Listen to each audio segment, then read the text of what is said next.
Tahun udah 2025, di kala negara lain udah terbang ke planet Mars, ternyata masih ada yang pakai getek untuk nyebrang di Baginda. Di mana negeri Konoha, negeri kebolak-balik. Malaysia itu rakyatnya itu berpendapatan jauh lebih di atas kita secara umum ya. Artinya mata wang Indonesia berada di paras terendah disebabkan tarif Trump yang baru ni. But this is a good sign for Malaysia untuk pergi travel dekat Indonesia. Dulu Malaysia tak jauh beza pun dengan negara jiran. Tahun 1950-an, Filipina pernah meminta Malaysia dari segi KDNK per kapita. Tapi sekarang Malaysia dah tinggalkan jauh Indonesia, Thailand dan Filipina. Buat oknum-oknum ataupun netizen Konoha, tengok video ini tapi jangan koyak.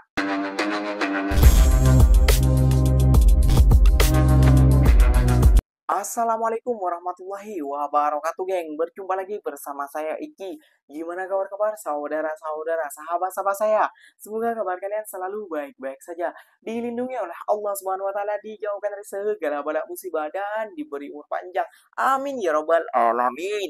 Oke, seperti biasanya di video kali ini Ikinya akan ngereaksi beberapa video yang telah di-tag maupun yang telah terjumpa di TikTok. Dan di video kali ini Ikinya akan ngereaksi sebuah video netizen Konoha selalu nyinyir Indonesia akan mengalahkan ataupun mengguncang Malaysia pasal ekonomi ya geng ya.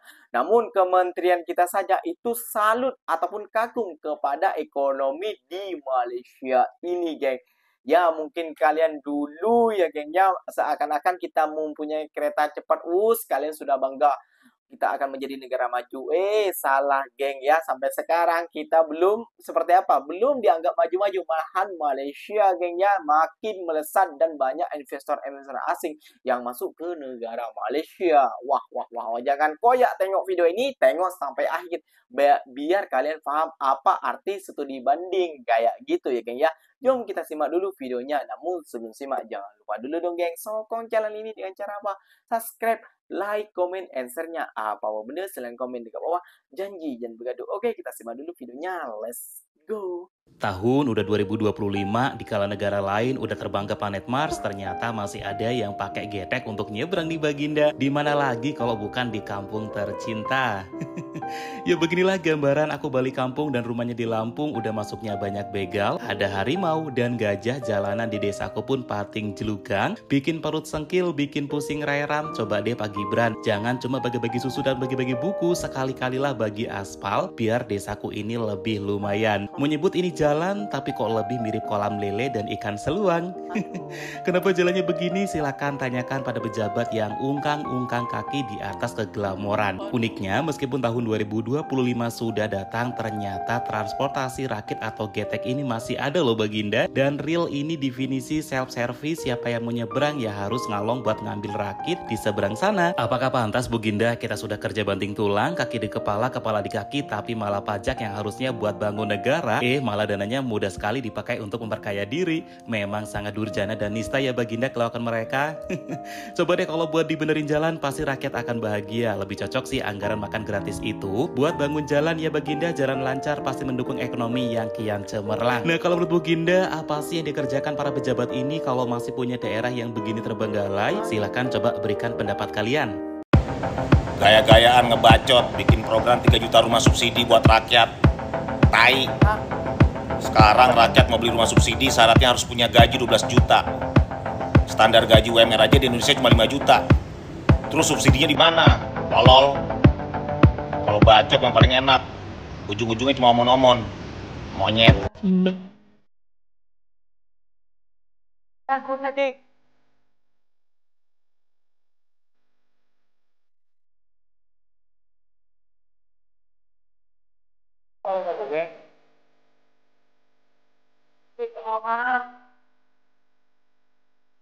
ada lagunya geng.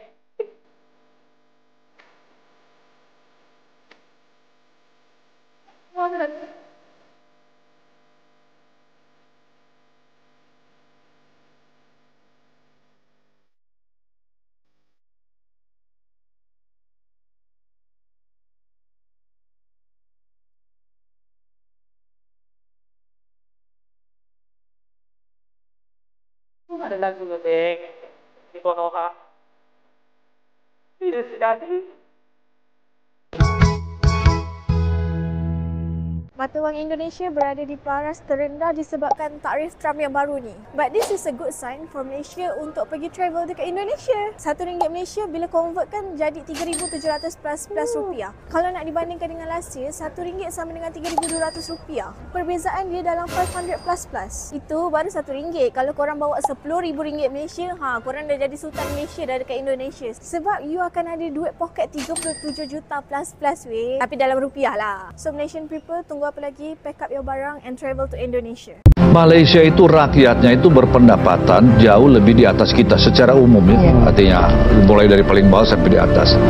Tapi biaya hidup mereka itu hanya 1/2 atau 1/3 dari kita. Contoh ini, jalan tol yang panjang saya drive sendiri saya tahu 485 km bayar uang rupiah ini kalau dirupiahkan 170.000. Kita ke Semarang hampir 500.000, lebih pendek 400 sekian. Namanya BBM, dia juga impor kan? BBM di sana RON 95 dan yang benar. RON 95. Itu 7.000 sekian.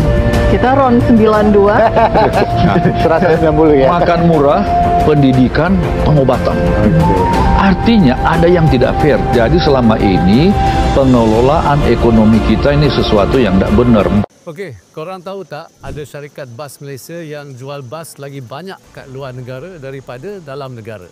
Terbalik dari amalan biasa. Jadi Sun Bus Tech ni memang lain macam ya. Tahun 2024, 96% jualan mereka datang dari luar negara dan 4% je kat Malaysia. Dan bagi tahun 2025 ni, diorang target nak naikkan jualan tempatan ke 49% dan 51% saja keluar negara. Jadi antara pelanggan luar negara diorang ialah Land Transport Authority atau LTA Singapore. Dan tahun ini insya-Allah mereka akan bekalkan bas pula kat prasarana Malaysia. Dan satu lagi yang best, diorang bukan saja buat bas diesel, pasang juga bas EV. Ingat EV ni untuk kereta saja ke? Tak, bas pun ada. Jadi Sun Bus Tech bekerjasama dengan BYD memasang 315 unit bas EV untuk LTA Singapore. Diorang juga nak pasang dan bangunkan bas EV untuk Foxtron. Dengan teknologi EV dan inovasi yang berterusan, Sun Bus Tech membuka jalan untuk masa depan pengangkutan awam yang lebih lestari di Malaysia. Jadi semoga lebih banyak syarikat tempatan akan mengikuti jejak langkah mereka. Malaysia ni dikira kaya ke tak sebenarnya? Jom tengok fakta.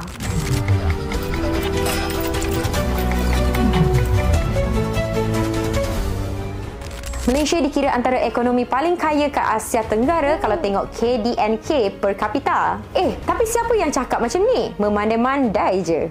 Tengok sendiri. Data dari Bank Dunia menunjukkan KDNK per kapita Malaysia tahun 2023 ialah $11.648. Bahkan yang lagi power, kalau guna kiraan KDNK PPP, kuasa beli Malaysia ada $37,247, jauh meninggalkan negara lain kecuali Brunei dan Singapura. Tapi betul ke Malaysia ni kaya? Ada orang kata Malaysia ni banyak korupsi, hutang tinggi, pengurusan kerajaan ke laut. Tapi data ni menunjukkan sebaliknya. Malaysia sebenarnya antara performa terbaik di rantau ini, malah semakin mampu melawan pencapaian negara Asia lain. Selalu kan orang banding Malaysia dengan negara macam Jepun, Korea Selatan dan Taiwan. Memang Malaysia tak sekaya seperti negara ini lagi. Cuma jangan skeptikal sangat kalau tengok KDNK PPP, jurang Malaysia dengan Jepun mungkin rapat dari tahun 2010 sampai 2023. Pertumbuhan Malaysia lagi padu dari Jepun kecuali tahun 2020 ke 2021. Kenapa guna PPP? Sebab kos hidup dikira sekali. Misalnya negara Jepun memang gajinya lebih tinggi, tapi kos hidup pun tak macam nak naik. Sebaliknya di Malaysia, walaupun gaji tak setinggi Jepun, barang lebih murah. Jadi duit yang Malaysia ada boleh dapat lebih banyak barang. Hakikatnya ekonomi tak semestinya pasal angka besar je. Yang penting macam mana rakyat rasa duit mereka cukup ke tak? Sebab di Malaysia, kos kesihatan, pendidikan dan perumahan lebih mampu milik berbanding negara maju. Jadi, golongan sederhana di sini masih boleh hidup selesa. Dulu Malaysia tak jauh beza pun dengan negara jiran. Tahun 1950-an, Filipina pernah meminta Malaysia dari segi KDNK per kapita. Tapi sekarang, Malaysia dah tinggalkan jauh Indonesia, Thailand dan Filipina. Tanpa sedar, Malaysia sebenarnya dah jadi abang besar di Asia Tenggara. Cuma itulah, disebabkan Malaysia selalu kena dilabel sebagai negara rasuah, lagi-lagi lepas skandal 1MDB. Namun sebelum tu, tengok data sekali lagi. Indeks Persepsi Korupsi 2023 2023 bagi Malaysia skor 50/100 lagi baik dari Thailand iaitu sebanyak 35 dan China 42. Walaupun masih tak hebat tapi masih dikategorikan sederhana bersih. Dari sudut hutang Malaysia pada Bank Dunia IMF iaitu tahun 2024 ialah 68.38% daripada KDNK. Nampak macam banyak tapi kalau banding dengan Thailand dan Filipina sebenarnya lebih kurang dengan negara ni. Malah China dan India lagi tinggi hutang daripada Malaysia tau. Bukan itu saja, inflasi pun stabil. Barang tak terlampau mahal, kebanyakannya dalam julat 2/3% dari tahun 2000 sampai 2023. Pencapaian ini dikira cantik untuk sebuah ekonomi yang sihat. Apapun, Malaysia mungkin belum capai tahap negara Asia seperti Jepun atau Korea. Tapi di Asia Tenggara, pencapaian Malaysia dah dikira hebat pada ketika ini. Hakikatnya, Malaysia sedang mendaki, bukan jatuh. Malah, Malaysia berpotensi besar untuk jadi lebih maju, cuma perlukan usaha konsisten, pengurusan yang telus dan rakyat yang terus support pembangunan negara. Setakat ini, kita dah jauh melangkah. Cuma tinggal teruskan momentum ni dan tak mustahil satu hari nanti kita boleh berdiri sama tinggi dengan Asia Tigers. Buat oknum-oknum ataupun netizen Konoha, tengok video ini tapi jangan koyak.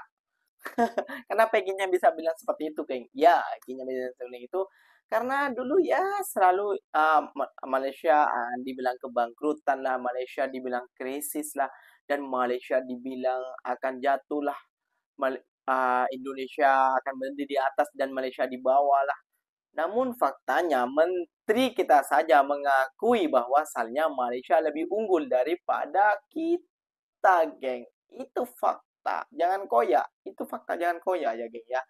Jadi apa yang kita harus perbuat? Ya, kita harus lagi dan lagi bekerja keras, mentaliti harus rakyat kita berubah, mau juga diatur, dan mari kita saling mengkritik dan saling menasihati satu sama lain bahwasannya ini baik untuk kita dan ini tidak baik untuk kita. Sesimpel itu saja. Kita mencontoh negara-negara maju, geng. Lihat Malaysia saja mencontoh Jepun, Korea, Taiwan. Kita harus mencontoh mereka, tak Jepun mereka jauh, geng. Kita harus mencontoh yang mencontoh mereka, yaitu adalah Malaysia, geng. Itu pikiran yang sangat logik menurut Ikinya. Karena kenapa? Kalau sampai kalau tidak mau mencontoh Korea dan Jepun, mau mencontoh Amerika dan Eropa, wow, mau berapa puluh tahun ketinggalannya dari negara mereka, geng. Perkembangannya bukan perkembangan tentang mobil ada ini, ada kereta cepat dan lain sebagainya. Bukan, geng. Namun tentang mentality, mindset rakyatnya, geng. Itu yang perlu kita luruskan ya, geng ya. Paham, tidak paham boleh skip dan boleh berpikir sambil minum kopi. Oke, geng, mungkin videonya sampai di sini saja. Semoga video ini bermanfaat bagi kalian dan semoga kalian suka. So, apa mau benda silahkan tinggalkan jejak di kolom komentar. Ikinya pamit undur diri dulu. Wassalamualaikum warahmatullahi wabarakatuh, geng. Berjumpa lagi tahu di mana di next video. Bye bye.